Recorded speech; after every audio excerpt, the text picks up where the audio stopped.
Queridos, eu quero compartilhar uma mensagem muito especial com vocês. Uma mensagem nova, fresquinha, que está queimando no meu coração. Então eu quero que você abra comigo em Jeremias capítulo 33, a partir do versículo 3. Eu quero pedir uma atenção para você. Essa é apesar de ser uma mensagem que eu sei que tem uma carga de fogo, de avivamento, ela é uma exposição bíblica.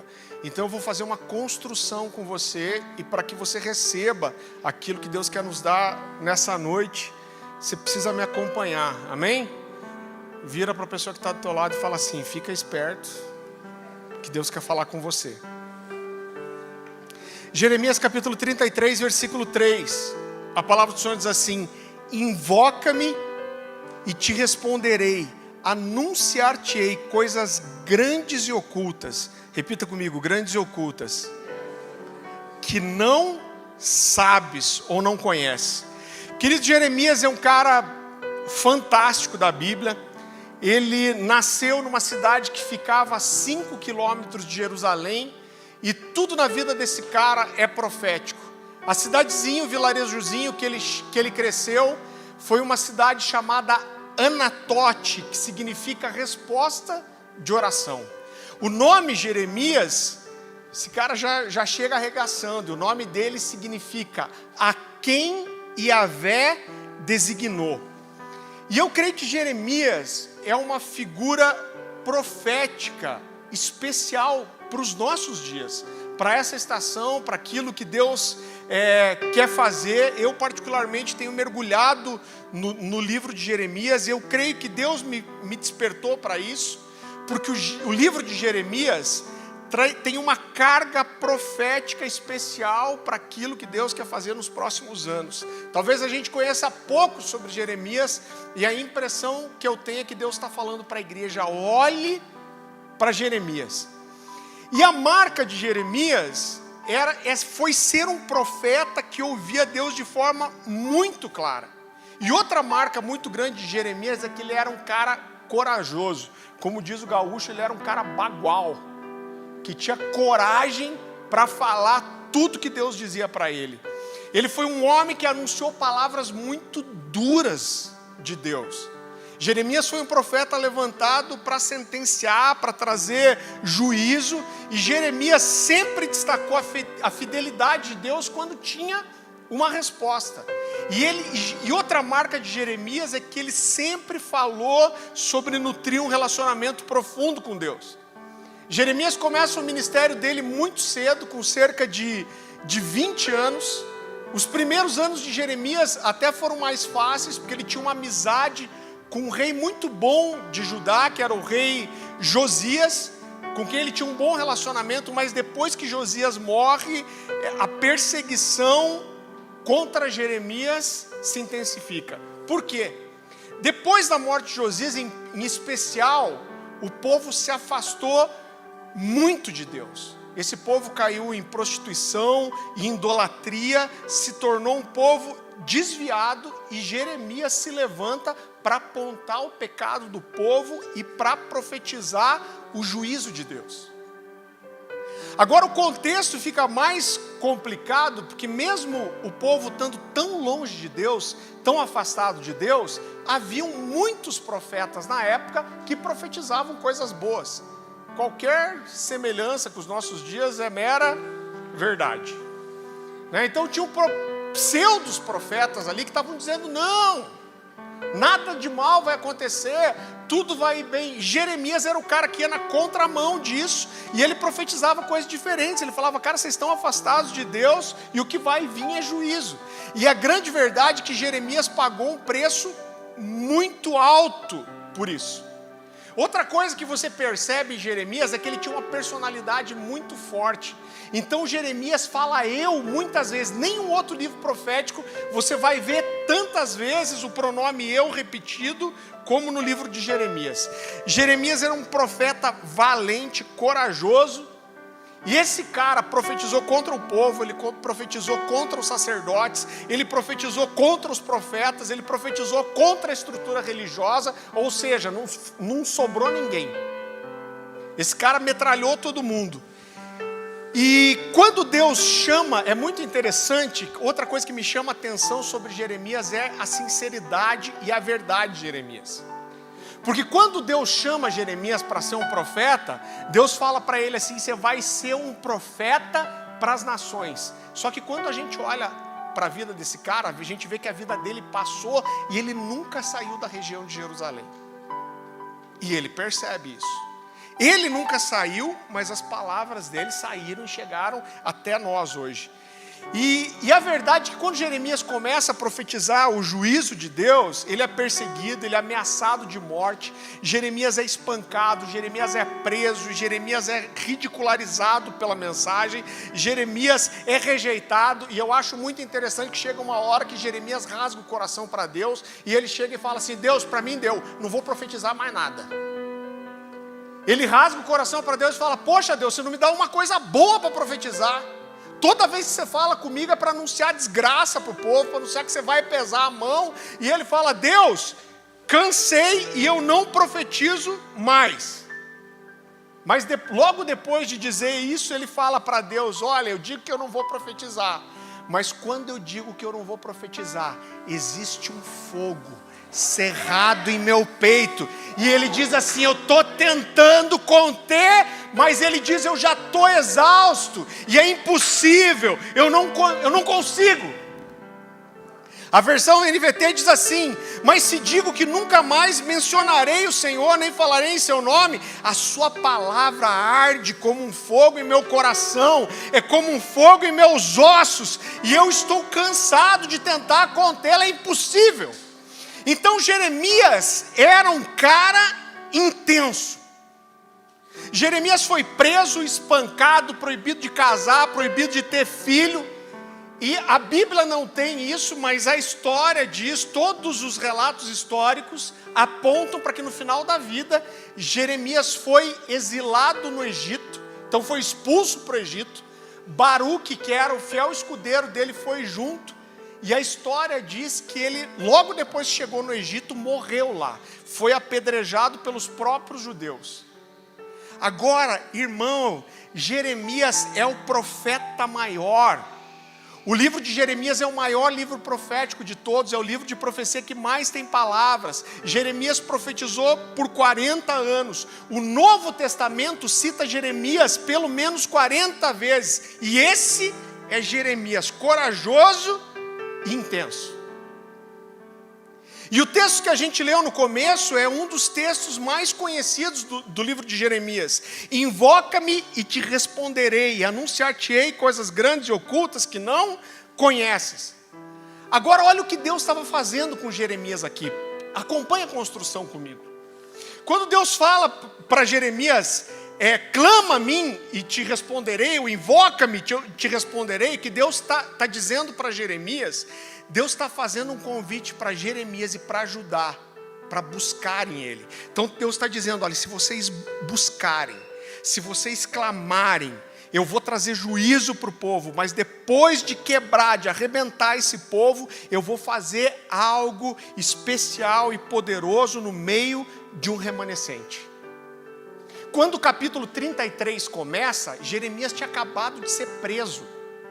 Ele estava preso no pátio da guarda. O contexto que ele vivia era um contexto horrível. E no início do capítulo 33, Deus começa a dizer assim: eu vou arrebentar esse povo. E ele está sofrendo por causa da consequência do pecado deles e do afastamento deles de mim. E é muito forte, se você quiser voltar depois em casa e ler o capítulo 33, Deus fala assim: eu vou fazer uma peleja. E Deus fala assim: eu vou encher esse lugar com os corpos das pessoas que mergulharam em pecado e rejeitaram a minha palavra, e rejeitaram a minha verdade. Deus está dizendo: eu vou derramar a minha ira. Deus fala assim: eu virei o rosto contra eles, eu decidi que vou destruí-los. Mas depois disso, Deus começa a dizer: mas depois disso haverão dias de paz sobre um remanescente.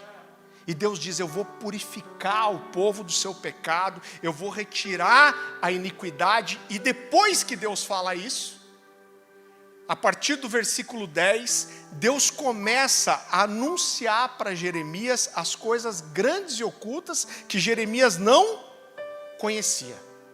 Agora, querido, eu quero que você preste atenção nisso, porque isso é muito pontual para esses dias. Olha a sequência, qual é a construção só desse texto de Jeremias 33. Começa com o chamado de Deus para a oração. Então Deus fala: invoquem-me, procurem-me, orem a mim. Daí depois fala de um juízo de Deus. Daí depois fala de um processo de santificação. Depois fala de uma restauração. Irmão, esse é o quadro de um avivamento. Me busquem. Quando tiver gente me buscando, eu vou trazer primeiro o juízo. Mas depois do juízo, eu vou trazer santificação. Depois da santificação, eu vou trazer a restauração e avivamento. Então é isso que Deus está propondo para Jeremias. E por que Deus começa a anunciar coisas grandes e ocultas? Por quê, irmão? Então primeiro Deus está falando de juízo, Deus está falando de sentença, Deus está falando de morte. Mas daí Ele fala: cara, venha me buscar, me procure, dobre o joelho, clame a mim, porque eu vou te anunciar coisas grandes e ocultas, das quais você não sabe. Por que Deus está fazendo isso? Porque Deus queria que um remanescente entendesse. Deus queria que algumas pessoas que ainda escolhiam Deus começassem a sonhar. Deus queria que algumas pessoas começassem a orar. Deus queria que houvesse um clamor nos seus dias. E Deus diz: eu vou fazer coisas especiais. Deus queria que o povo desse uma resposta. O que Deus está fazendo para Jeremias aqui, para Jeremias e para Judá, é provocar eles. Ele está aguçando a curiosidade, Ele está gerando uma esperança. Ele está dizendo: o contexto que vocês estão vivendo é terrível e vai piorar. Mas se vocês me buscarem, eu vou anunciar para vocês coisas maravilhosas que eu quero fazer. Por quê? Porque Deus queria que houvessem pessoas ansiosas para receber o que Deus tinha. Então as promessas de Deus deveriam provocar o coração do povo, deveriam despertar um espírito de oração, deveriam despertar um espírito de súplica. Logo depois disso, Jeremias e o povo conclamam um jejum. Para quê? Para isso ser uma resposta para aquilo que Deus queria fazer. E no versículo 10 de Jeremias 33, Deus começa a anunciar as coisas grandes e ocultas. Então vá comigo para lá. Jeremias capítulo 33.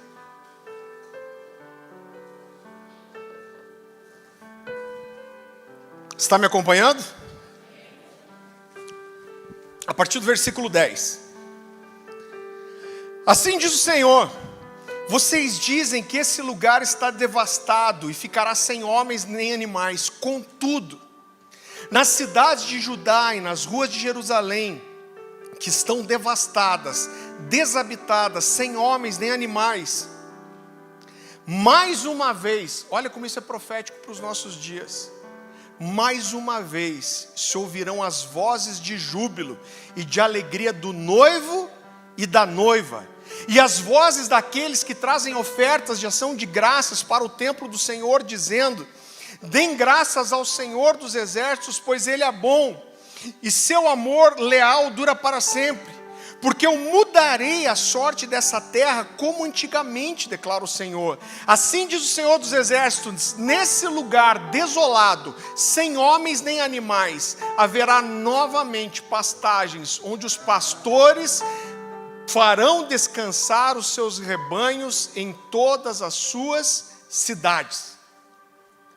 Agora, eu lembro que quando eu estava, você que está aqui há mais tempo, você me ouviu falar que há 20 anos nós temos orado por um despertamento, por um avivamento. Em agosto do ano passado, foi a primeira vez que eu tive uma convicção no meu coração de dizer: está acontecendo. E quando isso aconteceu, Deus me deu esse texto de Jeremias, e essa expressão saltou ao meu coração: mais uma vez se ouvirão as vozes de júbilo e de alegria. E eu sabia, querido, que essa expressão era uma semente que Deus estava me dando, e o meu papel era ler esse texto, era estudar, era cavar para que Deus me levasse a entender alguma coisa que Deus queria falar comigo. E existe uma expressão muito semelhante a essa e muito forte no Salmo 89. Então eu quero que você abra comigo o Salmo 89, capítulo 89, versículo 15.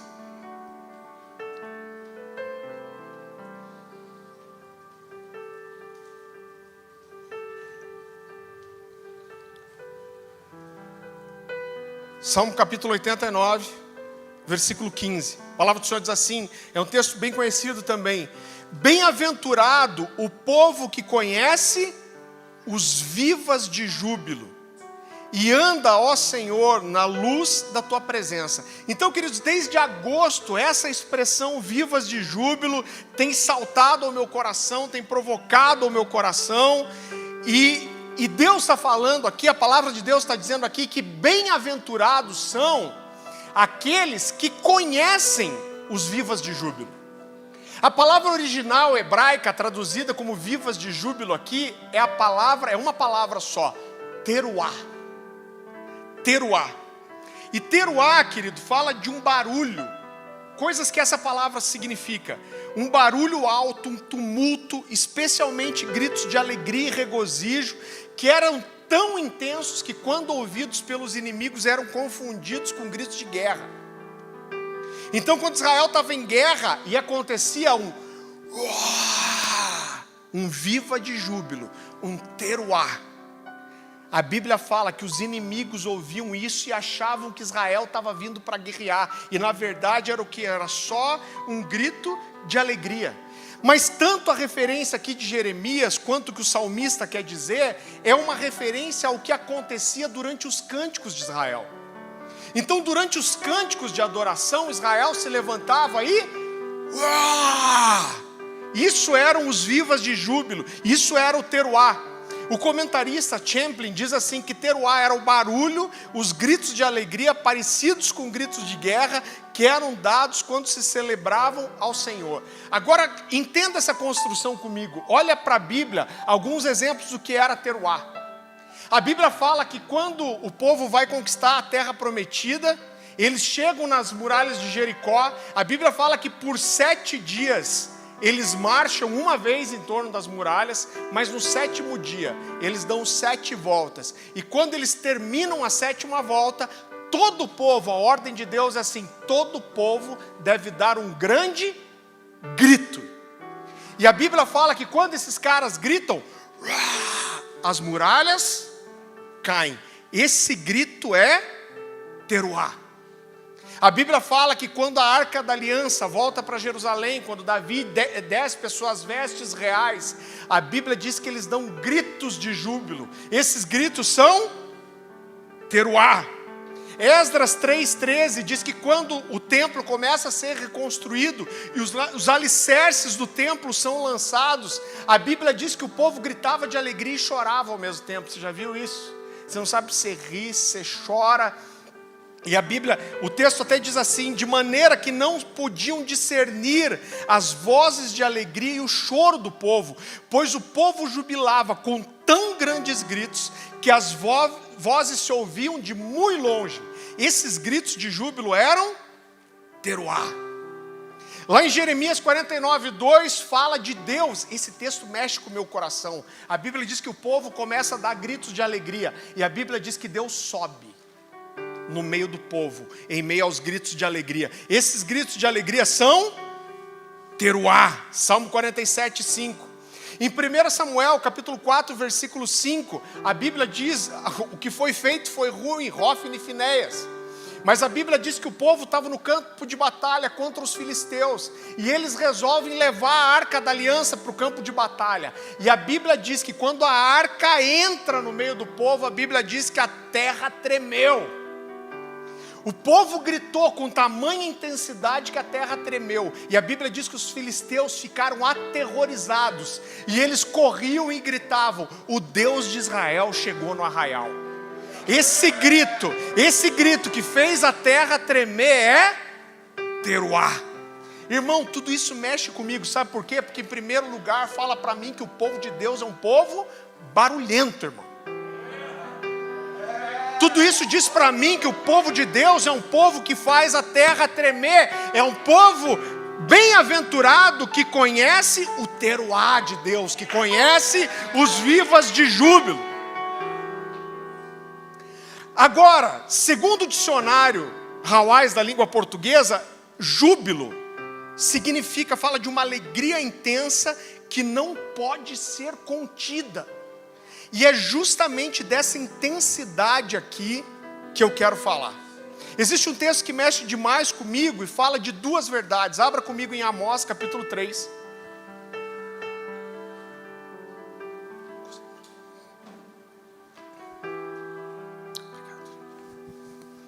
Amós capítulo 3, a partir do versículo 7. Esse texto é tão forte, a palavra de Deus diz assim: certamente o Senhor Deus não fará coisa alguma. Cara, esse texto mexe comigo, está falando do próprio Deus, que Ele mesmo coloca uma limitação para Ele. Certamente o Senhor Deus não fará coisa alguma, sem primeiro revelar o seu segredo aos seus santos servos, os profetas. Mas aí ele continua e diz assim: rugiu o leão, quem não tremerá? Falou o Senhor, quem não profetizará? Então a primeira coisa, querido, é que esse texto fala que Deus tem conosco um relacionamento ativo.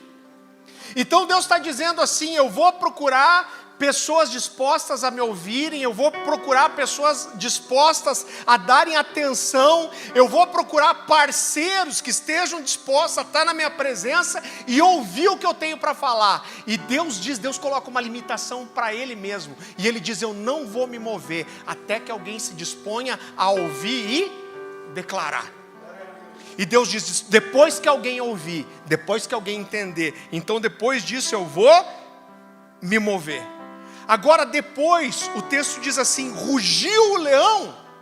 Olha o que ele quer dizer. Cara, quando um leão ruge, quem não vai tremer de medo? E ele diz: falou o Senhor, quem não profetizará? Então o que Amós está dizendo aqui é que existe uma resposta. O que o texto está dizendo é: quem pode ficar passivo quando Deus fala? Quem pode ficar passivo quando Deus se revela? Quem pode ficar passivo quando Deus se move? Quem pode ficar passivo quando Deus vem?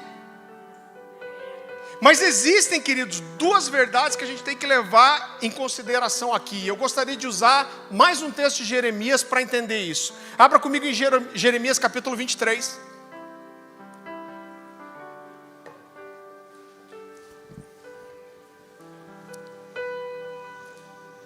Versículo 18. Você provavelmente, se você é da casa, já me ouviu falar desse texto, é um dos meus textos preferidos das Escrituras. Então Jeremias diz assim: porque quem esteve no conselho do Senhor e viu e ouviu a sua palavra, quem esteve atento à sua palavra e a entendeu. A palavra traduzida como conselho aqui é a palavra hebraica kod. Kod fala de uma reunião íntima familiar. Então o que Deus está dizendo para Jeremias é o seguinte: quem esteve sentado comigo à mesa, junto comigo, em intimidade, e depois ele diz: quem ouviu a minha palavra, quem esteve atento a ela e quem a entendeu. E querido, aqui fala para mim de três verdades. A primeira coisa é que nem todo mundo está na presença do Senhor, porque ele começa dizendo: quem teve reunido na mesa comigo. A segunda coisa é que mesmo quem está na mesa, ele diz que nem todos conseguem ouvir. E depois ele diz que mesmo que estão na mesa e ouvem, nem todos estão atentos o suficiente para compreender e dar uma resposta. E é justamente sobre essa revelação que eu quero falar. Rugiu o leão, quem não temerá? Falou o Senhor, quem não profetizará? Querido, se aquilo que nós estamos experimentando de Deus, presta atenção nisso, isso fala sobre a nossa vida cristã, fala sobre uma verdade, fala sobre a essência, algo que é básico. Se aquilo que nós estamos experimentando de Deus é verdadeiro, é de verdade, como nós podemos, querido, não dar uma resposta intensa? Como a gente vai ter uma adoração que não tenha vivas de júbilo? Como a gente vai reconhecer a presença de Deus vindo e não vamos conseguir não liberar um teruá? Agora eu quero deixar claro aqui que eu não estou falando só de fazer barulho, apesar de entender que fazer barulho faz parte, mas eu estou falando aqui de intensidade. Não só na forma que a gente é intenso na adoração, apesar de entender, irmão, que barulho é uma forma de intensidade. Sabe, a grande verdade é que se algumas pessoas, na forma que se comportam diante de Deus, se comportassem com a esposa, um monte de casamento estava acabado. Né? Uma vez eu lembro que a gente estava com alguns amigos e uma pessoa veio, a Dani vai dar risada. Eu lembro que veio uma pessoa toda contente para a liderança dela e falou: olha o que aconteceu. Isso, emocionada, feliz de algo muito especial que Deus tinha feito na vida dela. E essa liderança olhou e fez assim: puxa, que legal. E dela falou assim: ó, eu estou muito feliz, eu só não consigo demonstrar. Eu amo Deus intensamente, eu só não consigo mostrar só. Cara, o cara vai para o estádio, o cara que gosta de futebol, o cara põe camisa, o cara grita. O miserável até um palavrão solta no estádio, sendo crente. Intenso. Aí o cara vem para o culto e fica assim.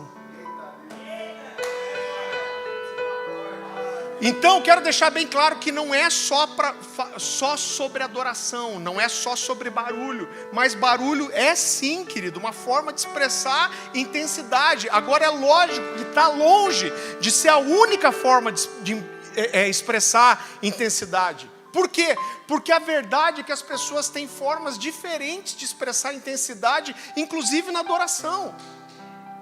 Então eu não quero deixar ninguém constrangido aqui, porque quando Deus vem, querido, durante a adoração, alguns vão gritar, alguns vão pular, alguns vão chorar, alguns vão se prostrar, alguns vão ficar de olho fechado. Eu já vi quanta gente assim, o pau fechando, irmão.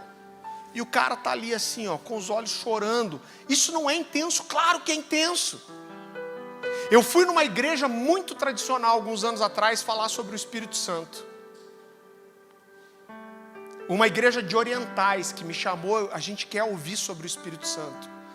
Muito formal em muita coisa. Quando eu ministrei a palavra, eu vi aqueles irmãozinhos, assim, alguns de cabeça branca, assim, ó, paradinhos, mas com lágrimas escorrendo nos olhos. Eu falei: isso é intenso. Essa é uma resposta intensa, algo está queimando no coração deles. Agora eu só não consigo acreditar que alguém vir para uma reunião e ficar de braço olhado, de braço cruzado, assistindo. Eu só não consigo acreditar que alguém vem para uma reunião onde o pau está fechando, o cara ficar de braço cruzado olhando, isso seja símbolo de qualquer outra coisa que não seja indiferença, irmão. Agora, eu quero ser claro aqui para que ninguém entenda errado. Não é só sobre o culto, não é só sobre a adoração, mas é sobre ser de verdade, é sobre ser intenso, é sobre ser intenso no compromisso, é sobre ser intenso na palavra, no conhecimento da palavra, na busca da palavra, é sobre ser intenso na defesa da verdade, é sobre ser intenso na santidade, é sobre ser intenso na oração, é sobre ser intenso na busca, é sobre ser intenso no relacionamento com os irmãos, é sobre ser intenso em servir, é sobre ser intenso em tudo. Mais uma vez, eu não estou falando só de ter um culto barulhento, isso também, mas eu estou falando de uma vida intensa. Mas a impressão que eu tenho, e é muito preciosa a oportunidade que Deus me dá para rodar esse Brasil e ver tanta igreja diferente. A impressão que eu tenho é que muitas vezes tem nos faltado uma coisa chamada paixão. Paixão. E eu aponto o dedo para mim mesmo em primeiro lugar, irmão. O primeiro a apanhar com essa mensagem fui eu. E eu quero dizer para você que a gente está aqui, a gente tem trabalhado para caramba. A igreja abriu faz 6 meses. Eu quero dizer para você que dá muito trabalho. Amanhã 7h30, meu dia de folga. Apesar que eu estou voltando de férias também.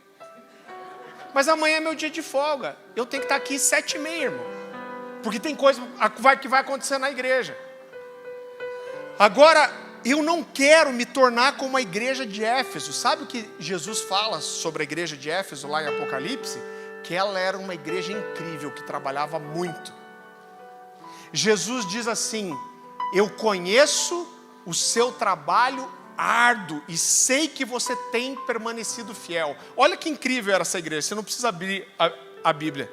Diz assim: conheço as suas obras e o seu trabalho árduo, a sua perseverança, e sei que você tem sofrido perseguição e sofrimento por causa do meu nome e tem permanecido fiel. Uau! O problema é o que vem depois. Porque logo depois, Apocalipse capítulo 2, versículo 4 e 5, Jesus diz assim: contra você, porém, tenho isso.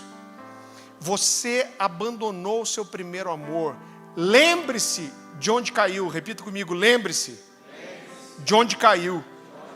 Arrependa-se, pratique as obras que praticava no início. Então eu quero mostrar para você que essa aqui era uma igreja que não deixou de trabalhar. Essa igreja era uma igreja que não deixou de ter obras. Pelo contrário, ela trabalhava muito. Jesus fala de trabalho árduo, ela permanecia fiel, mas ela perdeu o primeiro amor, ela perdeu a intensidade, ela perdeu o teruá, ela perdeu os vivas de júbilo, ela perdeu a paixão. E o que Jesus diz para ela? Jesus diz: se lembre. Diz: lembre de onde você caiu. E depois Jesus diz: se arrependa. O que Jesus está dizendo para eles: ó, só fazer, só ter tudo certinho, só trabalhar, só produzir não é o suficiente. Eu quero que você volte às antigas obras. Qual era a diferença das obras de agora e as obras de antes? Sabe qual era a diferença? Era o coração com que é feito. Jesus não está falando: eu quero que você trabalhe mais. Jesus está dizendo: eu sei que o teu trabalho é árduo, é intenso, mas eu quero que você volte às obras antigas. Qual que era a diferença? É que eles faziam as obras antes com paixão, e essa paixão foi embora. Agora eu sei que a gente tem uma tendência natural de ter uma dificuldade com essa palavra paixão. E se você é uma dessas pessoas que fala assim: essa palavra paixão é difícil para mim, eu quero resolver isso no seu coração hoje. Às vezes a gente tem uma imagem como se paixão falasse de alguma coisa que é imatura ou de alguma coisa que é carnal, porque Paulo usa várias vezes essa expressão, as paixões carnais ou as paixões da carne, né? Então às vezes a gente tem a imagem que paixão fala de uma coisa que é só passageira, que é imatura. Agora, sem dúvida nenhuma, qualquer um de nós vai reconhecer que a palavra paixão fala também de intensidade. Não existe paixão morna. Toda paixão é intensa. Agora olha que interessante. No Antigo Testamento, existem 3 palavras que são traduzidas como amor. É a palavra Ahab, a palavra Rabab e a palavra Rachak. E só uma delas pode ser traduzida como um amor intenso ou como paixão. Você pega o dicionário de hebraico, que vai na raiz das palavras, você vai ver que Ahab pode ser traduzido como um amor intenso ou uma paixão. Por exemplo, você não precisa abrir. Gênesis 29, 18 diz assim: visto que Jacó estava apaixonado por Raquel, disse a Labão: trabalharei para o Senhor por 7 anos, se me der Raquel, sua filha mais nova, para ser minha esposa. Jacó estava tão apaixonado, você conhece a história, na verdade ele não trabalhou 7, mas trabalhou 14 anos por ela. Então essa palavra aqui, apaixonado, é a palavra Ahab. Tá difícil de... parece um... Se você falar essas palavras 3 vezes repetido bem rápido, você é batizado, fala em língua. Se você não for... Agora, sabe o que é interessante? É que Ahab não é uma palavra que aparece muitas vezes nas Escrituras. Ela aparece poucas vezes. Agora, sabe aonde é uma das vezes que ela aparece? Em Deuteronômio capítulo 6, versículo 5. Alguém lembra de cabeça o que diz lá? Amarás, pois o Senhor teu Deus, de todo o teu coração, de toda a tua alma e de toda a tua força. Esse amor intenso aqui é Ahab. Fala de um amor intenso, um amor apaixonado. O primeiro amor que a igreja de Éfeso perdeu, e Jesus fala: se arrepende, lembre de onde você caiu. Agora, irmão, a minha pergunta para você é: como? E eu quero falar isso de forma, não só de forma individual, mas como igreja, não só como Cornerstone, mas como igreja da nossa geração, como igreja brasileira. Como nós fazemos para voltar a esse primeiro amor e reacender a paixão? Qual é o caminho que Jesus dá para a igreja de Éfeso? Se lembre. O caminho que Jesus dá para a igreja de Éfeso é: lembre-se de onde você caiu, se lembre. Agora eu preciso tomar um cuidado muito grande aqui. Me acompanhe nisso, por favor.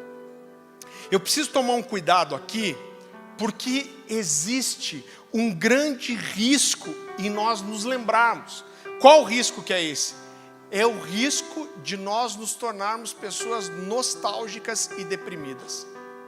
Eu já passei por muita igreja, irmão, não estou falando mal de idade, mas que tinha um monte de senhorzinho que eu sentei na mesa e falava assim: o nosso tempo que era bom. Por quê? Porque é uma lembrança passiva, é uma lembrança nostálgica e quase deprimente. Então, lembrar de onde nós caímos deve nos provocar para viver o novo de novo e não para viver o velho. Eu quero repetir para você: lembrar de onde nós caímos deve nos provocar a viver o novo de novo e não a viver o velho. Qual é a diferença? É total diferença. Sabe por quê? Escute isso que eu vou te falar. Essa verdade queimou no meu coração de um jeito. Eu conhecia essas coisas, conhecia esses textos, mas eu olhei para essa verdade de um jeito que eu nunca tinha olhado antes. A grande verdade é que Deus é dinâmico, e Deus desde sempre, Ele vai permanecer assim eternamente. Deus está sempre fazendo coisas novas. É isso que Deus diz para Jeremias: eu vou fazer algo novo, eu tenho coisa para fazer que você não conhece. E é isso que Deus diz para Jeremias: me busque, me procure, clame a mim, e eu vou te falar de coisas grandes e ocultas que eu estou para fazer. Então, ouça, isso aqui é uma verdade fundamental que não muda. Deus está sempre pronto para fazer alguma coisa nova. A verdade é que quando a gente olha toda a Bíblia, quando a gente olha toda a Escritura, quando a gente olha toda a história dos avivamentos, Deus está sempre provocando alguém, irmão. Deus está sempre provocando, sempre incitando. É isso que Ele está fazendo com Jeremias. Ele fala: cara, me busca, eu vou te falar coisas que você nem imagina. E Deus fala: são coisas grandes, são coisas ocultas. Irmão, oculta, não sei se você é curioso, mas fala oculta, já aguça a curiosidade de qualquer um. Deus está falando: olha aqui, eu quero provocar você, eu quero provocar alguém. Por quê? Porque Deus está sempre provocando alguém. Deus sempre está provocando aqueles que estão dispostos a viverem algo novo. Deus está sempre provocando aqueles que estão dispostos a gerar uma expectativa, a dar uma resposta de busca. Isso faz parte da essência de Deus. Por quê? Porque Deus não envelhece, irmão. Deus não envelhece, Deus não fica velho. Nós envelhecemos, eu nem tanto. Vocês gostaram da minha jaqueta amarela? Eu fui muito zoado hoje. É a crise da terceira idade. É que eu pensei assim: cara, eu vou trazer uma mensagem hoje assim, de chu, de manto, meio mística. Eu vou ir num visual meio série dark, assim. Então a verdade é que Deus não envelhece. Nós envelhecemos, irmão, as igrejas envelhecem, mas Deus não envelhece. Deus está sempre propondo algo novo para quem está disposto. Sempre, sempre. Esse é um ciclo que se repete sempre. Isso foi uma coisa que o Dan me falou. Um dia eu estava almoçando com o Dan, e o Dan falou assim: cara, você sabe por que os avivamentos acabam? Eu falei: ele vai falar por causa do povo, por causa da divisão. Eu falei: por que, Dan? Ele falou: cara, porque tem que acabar. Eu falei: essa aí eu nunca ouvi. Eu falei: como assim, Dan? Ele falou, cara, o avivamento tem o propósito de ensinar algo para a igreja. Então entenda um ciclo. Deus vem, Deus provoca, Deus traz uma indignação, Deus gera uma busca. E essa busca traz uma resposta do céu. E aí acontece uma revelação. A resposta a essa revelação traz um avivamento. E quando esse avivamento acontece, ele precisa acabar. Por quê? Para que Deus provoque algo novo, para que Deus gere uma nova insatisfação, para que Deus traga uma nova revelação e para que Deus traga algo novo. E depois precisa vir de volta. Por quê? Porque Deus não envelhece. Deus está sempre propondo algo novo para quem está disposto. Sempre. Existe um texto que eu gosto demais, eu quero que você abra comigo. Abra comigo 1 Samuel capítulo 3.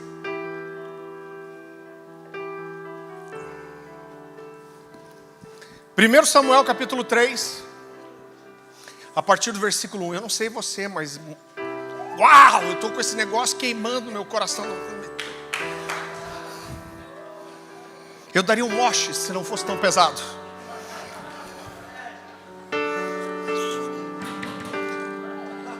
Primeiro Samuel capítulo 3, a partir do versículo 1, esse texto é muito precioso, diz assim: o jovem Samuel servia ao Senhor perante Eli. Naqueles dias, a palavra do Senhor era muito rara. Eu vi um barulho, achei que você tinha caído, Black. Vamos voltar. Ainda mais que nós estamos falando de Eli, né? Até... 1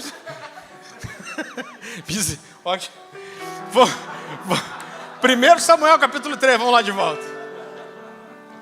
Eu estou feliz, irmão. O jovem Samuel servia ao Senhor perante Eli. Naqueles dias a palavra do Senhor era muito rara e as visões não eram frequentes. Certo dia, estando deitado no lugar costumado, o sacerdote Eli, cujos olhos já começavam a escurecer-se, a ponto de não poder ver, e tendo deitado também Samuel no templo do Senhor, em que estava a arca, antes da lâmpada de Deus se apagasse, o Senhor chamou o menino, Samuel, Samuel, e esse respondeu, eis-me aqui. Irmão, a Bíblia fala de um tempo onde Deus quase não falava, e as visões eram raras. Então Eli, olha que quadro profético, Eli era um sacerdote, ele não era maduro, irmão, ele era velho. Ele era velho, ele era um sacerdote cansado, alguém que a visão foi comprometida, era um cara que já não tinha paixão, era um cara que estava encerrando a vida, que já não tinha mais expectativa, que não esperava por nada. E é muito interessante a Bíblia dizer, e com esse quadro, sabe o que acontecia? Deus falar era muito raro e as visões não eram frequentes. E esse era o quadro não só da vida de Eli, mas esse era o quadro que o povo de Deus vivia naqueles dias. E muitas vezes a igreja se torna como Eli. A igreja se torna velha, cansada, sem expectativa daquilo que Deus pode fazer, sem expectativa de algo novo, com um coração que não é provocado mais para viver alguma coisa. E como diz o pastor Wilson, isso traz uma realidade para a igreja de uma aridez espiritual. Mas então no meio disso aparece um jovem na história, um aprendiz, um garoto, com o coração cheio de expectativa, com toda uma vida pela frente, com toda uma expectativa de ter suas próprias experiências com Deus. E Deus chama ele pelo nome e ele diz, eis-me aqui. Agora, quando não existe novidade, quando não existe visão, quando não existe revelação, quando não existe expectativa pelo novo, querido, quando a igreja está vivendo um quadro como esse, a tendência é se agarrar àquilo que é seguro, o que parece seguro. Foi isso que os filhos de Eli fizeram. Não existia revelação, não existia direção, Deus não falava, Deus não dava orientação sobre as guerras. E o que os dois cabeçudos dos filhos de Eli fazem? Se agarram à arca. Isso aqui a gente sabe o que é. E levam para o campo de batalha. São mortos. A arca é roubada. Então, quando não existe revelação, quando Deus não está falando, quando não existe o novo, a tendência é a gente voltar para as coisas antigas. Por quê, querido? Presta atenção nisso. a busca pelo novo sempre vai envolver risco. A busca pela novidade, pelo desconhecido, sempre vai envolver risco e insegurança. Para que o novo, quando a gente olha para toda a história, para todos os avivamentos, para todos os homens que fizeram alguma coisa na Bíblia mesmo de Deus, para que o novo de Deus aconteça, é necessário que se levante alguém que está sedento, alguém que está disposto a desbravar, alguém que está disposto a arriscar, alguém que está disposto a fazer o que não foi feito. Então, quando não há visão e quando não há essa expectativa pelo novo, a tendência é a gente se agarrar ao que é velho. Então você vê que hoje existe um movimento da igreja voltar a cantar canções antigas, e não tem problema com isso. Mas por que faz isso? Porque não existe novidade. Então eu vou para o que é seguro, parece seguro. Querido, a igreja vive hoje, pelo menos a igreja brasileira, um movimento de voltar para o ensino reformado, de 500 anos atrás. Por quê? Porque não existe o novo. Então esses caras voltam para uma fé reformada, uma coisa que para mim não faz sentido nenhum. Tudo bem, você tem uma referência, aquilo, foram homens que trouxeram coisas incríveis. O valor da reforma é indiscutível. E outra coisa que é indiscutível, a reforma carregou um fogo de Deus. A reforma carregou um fogo de avivamento 500 anos atrás. Agora, a volta para essas coisas, para mim, só denuncia o quanto nós estamos carentes de novidade, daquilo que é novo de Deus. Então aquilo que foi recebido 500 anos atrás, na reforma, por homens que viveram intensamente, que morreram, que deram sua vida, por homens que foram apaixonados, que viveram uma reforma, que trouxeram algo que ninguém tinha experimentado, que falaram coisas que ninguém tinha dito, que ouviram coisas de Deus que ninguém tinha ouvido 500 anos atrás. Isso é agora copiado muitas vezes por pessoas que não têm paixão, por pessoas que não têm revelação e por pessoas sem novidade nenhuma. Então, querido, quando nós falamos de nos lembrar, a gente tem que tomar o cuidado de nós não cairmos nisso, numa nostalgia, né? Ou a gente não pode correr o risco de comer um pão duro como se fosse um pão fresco, irmão. Então tem gente comendo pão que parece uma pedra, e está comendo isso como se fosse um pão fresco.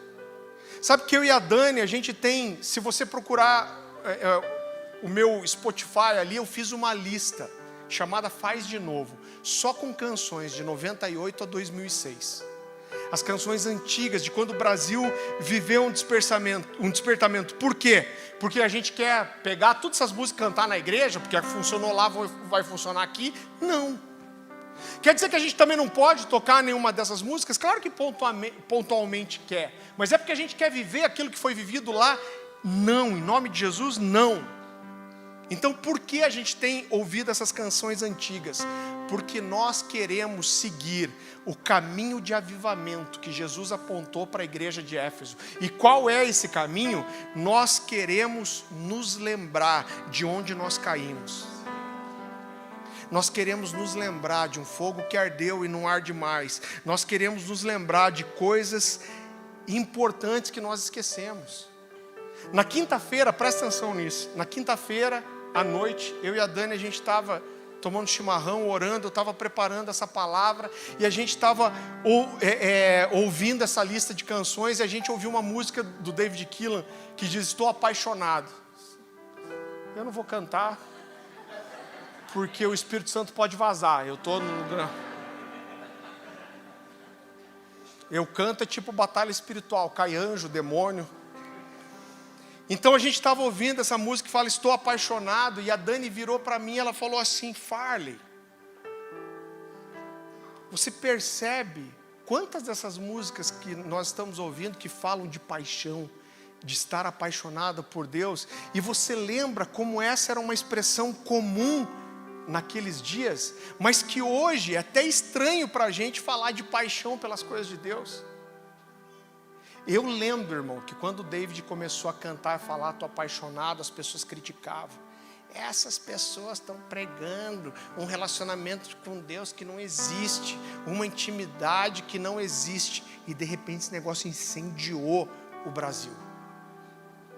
Então isso para mim é me lembrar, eu quero me lembrar, não da música para viver o que a gente cantou, eu quero me lembrar da paixão. Eu quero me lembrar de uma intensidade, eu quero me lembrar de um desespero, eu quero me lembrar do primeiro amor, eu quero me lembrar da paixão, eu quero me lembrar da expectativa que eu tinha dia após dia, de experimentar alguma coisa nova. Então qual é a forma certa de nos lembrarmos? Eu vou te mostrar, e eu vou usar Isaías para isso. Quem estava aqui no culto de gratidão, no dia 31 de dezembro, ouviu eu falar desse texto. Vá comigo para Isaías, capítulo 43.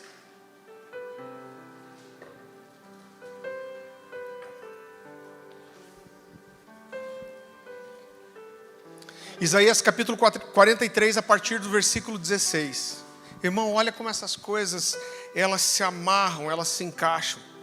A palavra do Senhor diz assim: assim diz o Senhor, aquele que fez um caminho pelo mar, uma vereda pelas águas violentas, que fez saírem juntos os carros e os cavalos, o exército e seus reforços, e eles jazem ali para nunca mais se levantarem, exterminados, apagados como um pavio.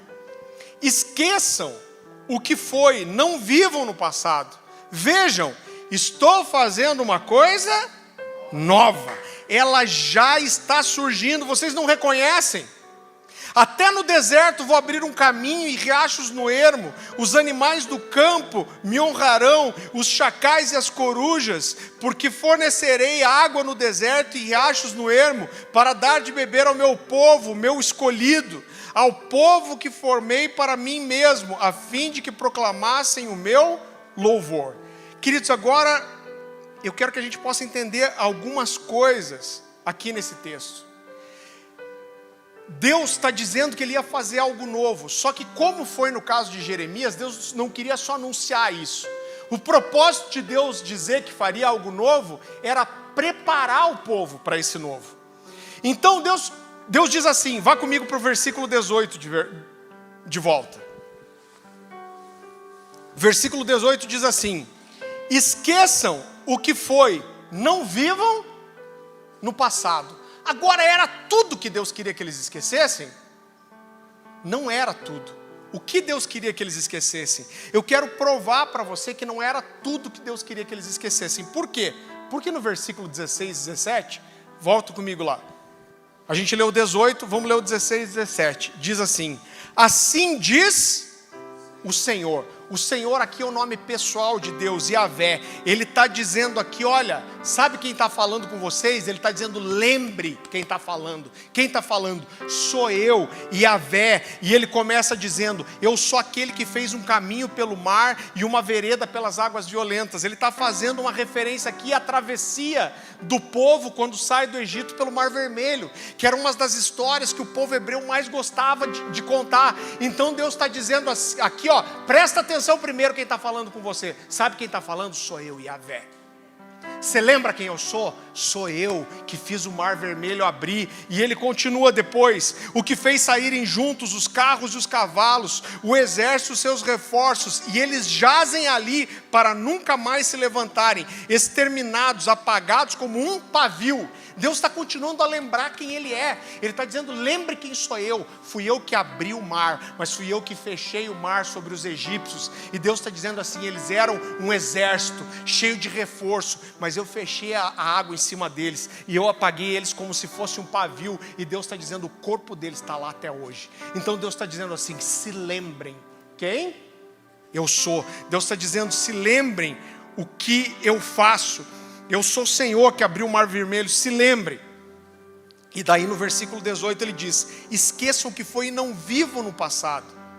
Então o que Deus está dizendo aqui, eu quero que vocês se lembrem quem eu sou, o que eu fiz, mas não para que vocês fiquem vivendo no passado, não para que vocês fiquem vivendo uma nostalgia depressiva, mas para provocar a fé de vocês, para que vocês vivam algo novo. Deus está dizendo, com isso Deus está dizendo para eles, olha, meu nome não é eu era, meu nome não é eu serei, Ele está dizendo, meu nome é eu sou, eu quero fazer algo novo agora e o tempo é agora. E Deus continua no 19 dizendo assim, vejam, repita comigo, vejam, estou fazendo uma coisa nova. E Deus diz, ela já está surgindo. Você vê como Deus está provocando o coração desses caras. Ele está dizendo, veja, eu estou fazendo uma coisa nova, ela já está surgindo. Vocês não reconhecem, até no deserto eu vou abrir um caminho e riachos no ermo. Como esse texto fala comigo, por quê? Porque em primeiro lugar Deus diz, vejam. Deus está dizendo, percebam, estejam sensíveis espiritualmente, não sejam cegos espirituais. E Deus diz, olha, prestem atenção, percebam que eu estou fazendo uma coisa nova, ela já surgiu, ela já começou, como vocês podem não reconhecer? Agora, irmão, como isso queima no meu coração para aquilo que a gente está vivendo, para esse 2022, para 2023, e o que Deus vai fazer para frente, eu creio de todo o coração, que Deus está fazendo algo novo, que a gente não experimentou, porque Deus não envelhece, Deus está sempre procurando alguém que possa ser provocado para viver algo novo. Mais uma vez, Deus diz através de Isaías, vejam, eu estou fazendo uma coisa nova, ela já está surgindo, vocês não reconhecem? Agora, se nós não conseguimos, presta atenção nisso, se a gente não consegue deixar que o nosso coração seja provocado por Deus, para o novo, irmão, se não há uma intensidade, então provavelmente é porque a gente não está vendo nem ouvindo nada. Você percebe que a história de Israel foi totalmente diferente com Samuel do que com Eli? No tempo de Eli, quando Deus não falava, quando não havia visão, mas outra história completamente de sobrenatural, de Deus mover, de poder, de reis sendo levantados com Samuel. Por quê? Porque desde cedo ele ouve Deus falando. Tem um texto que queima no meu coração, eu posso ler a vida inteira esse texto, toda vez que eu vejo, que eu leio esse texto mexe comigo. Você lembra a história, a Bíblia fala que depois da ressurreição de Jesus, Pedro e João vão para o templo, na hora da oração. Eles chegam na porta formosa do templo, um paralítico fala, olha, ajuda o miudinho. Quem lembra disso? Ajuda o miudinho. Desculpa, gente, eu não aguentei. Para o pessoal de outros estados aí, tinha um cara muito conhecido aqui que ficava na praça, uma das praças mais conhecidas da cidade, quando todo mundo passava, ele falava, ajuda o miudinho. E esse cara estava lá, ajuda o miudinho. Aí Pedro e João chegam e falam, não tenho ouro nem prata, mas o que eu tenho eu te dou, levanta e anda. E a Bíblia fala que esse cara não só é curado, mas ele sai pulando. A Bíblia fala que ele tinha mais de 40 anos, era aleijado de nascença, ele sai correndo pelos portões do templo. Sabe quantos portões eram? 9. E ele sai correndo e tem um alvoroço. E quando aquele alvoroço acontece, Pedro e João se levantam e começam a pregar. A Bíblia fala que eles não terminaram de pregar e as principais autoridades levam eles presos. E quando levam eles presos, eles ameaçam esses caras e falam assim, cara, a gente vai matar vocês. E falam, vocês não podem mais pregar, vocês não podem mais falar sobre o quê? As boas novas.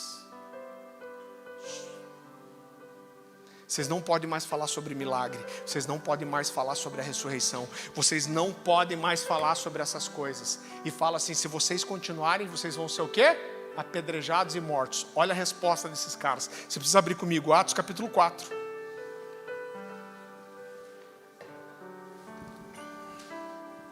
Versículo 18.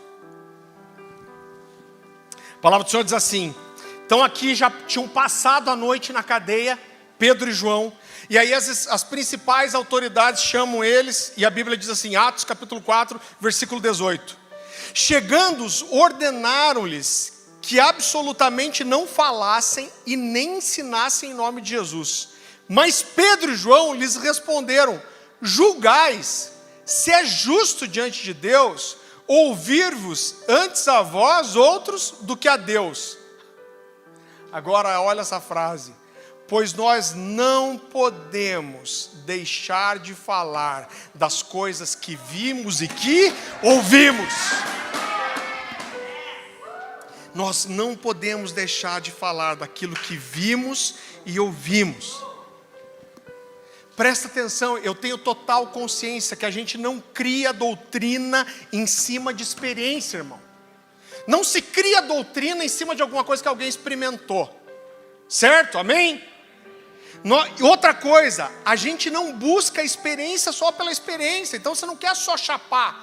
Mas por que nós buscamos a experiência? Porque a experiência fala de experimentar alguma coisa em Deus.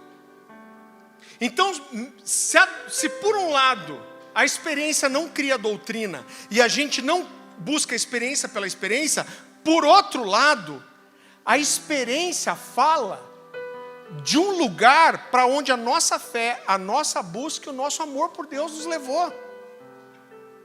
Então o que é mais importante? É claro que o mais importante é a fé, o mais importante é a fidelidade, o mais importante é a santificação, o mais importante é a busca, mas a verdade é que todas essas coisas nos levam a ter experiência. Eu preciso experimentar de Deus, irmão. Eu preciso experimentar.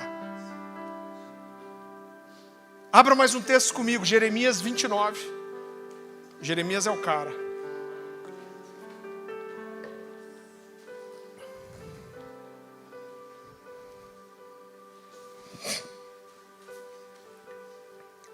A palavra do Senhor diz assim: olha o que Deus está falando para Jeremias anunciar para o povo. Então, vocês me invocarão, se aproximarão de mim em oração e eu os ouvirei. Mas não é só ouvirei.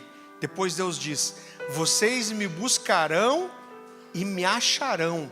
Quando me buscares de todo o coração, serei achado de vocês, diz o Senhor. Então Deus está dizendo assim: quando vocês me buscarem, quando tiver uma resposta de você, e essa resposta é intensa, porque Deus está dizendo assim: quando você me buscar, não de qualquer jeito, mas quando seu coração estiver nisso, quando houver intensidade na sua busca, quando o seu coração estiver queimando, quando você estiver me buscando de forma apaixonada, você vai me buscar e me achar. Por quê? Porque eu vou me deixar ser achado por você. Então, se buscarmos, querido, Deus nos dará uma resposta, e essa resposta nos fará experimentar alguma coisa de Deus.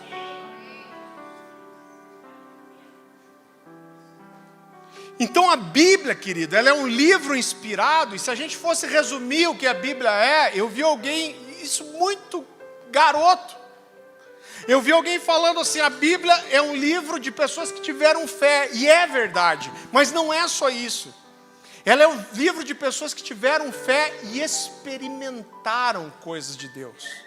Então a Bíblia é um livro que conta a história de pessoas, é a história de Deus, a história de Jesus, mas é a história de pessoas que creram e experimentaram.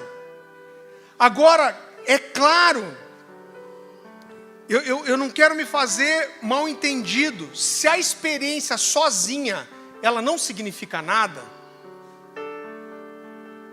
se a experiência sozinha, ela não significa nada, por outro lado, a fé sem sinais, ela é inoperante. Por quê? Porque a Bíblia diz que os sinais seguirão aqueles que creem. Marcos 16, 17. O que é o mais importante? A gente parte da fé. Agora, a Bíblia fala que essa fé vai nos levar a experimentar os sinais. Então eu não sei você, mas isso enche meu coração de expectativa, isso me provoca. Eu quero viver, irmão, um novo. Existe um teruá explodindo dentro de mim. E o que está queimando no meu coração, eu digo para você: eu quero me apaixonar de volta, eu quero buscar ainda mais, eu quero mergulhar na palavra, nas escrituras ainda mais, eu quero me santificar ainda mais, eu quero orar mais, eu quero jejuar mais. Por quê? Porque eu sei que tem mais. E a minha oração tem sido, Deus, eu tenho pedido, Deus me dá mais fome, Deus me dá uma indignação santa, porque toda vez que teve um movimento de Deus, foi porque surgiu alguém indignado, falando, beleza, está tudo parado, não está acontecendo nada, não existe nada novo, e as pessoas estão satisfeitas, mas alguém de repente levanta e fala, cara, eu não estou. Um livro que a gente tem aqui do Leonard Ravenhill, cara incrível, Oração de Avivamento, ele começa o livro dizendo assim, eu estou convencido de que o motivo pelo qual nós não vivemos um grande avivamento é porque a gente está satisfeito sem ele.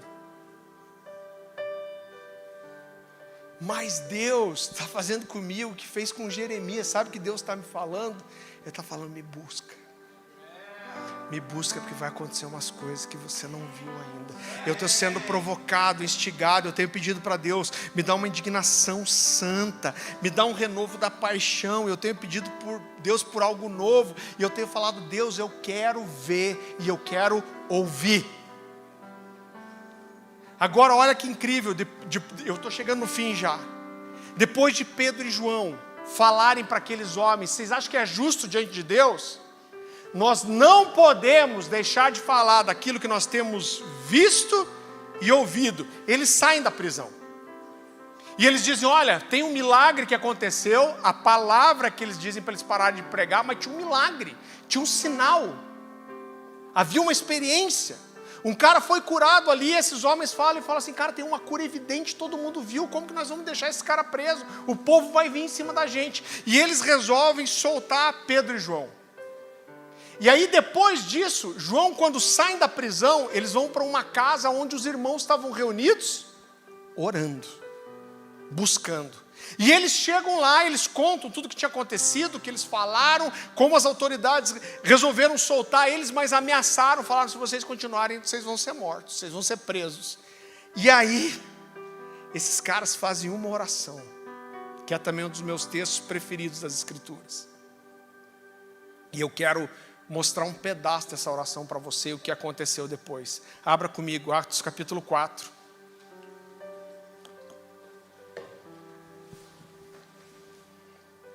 Atos capítulo 4, versículo 29.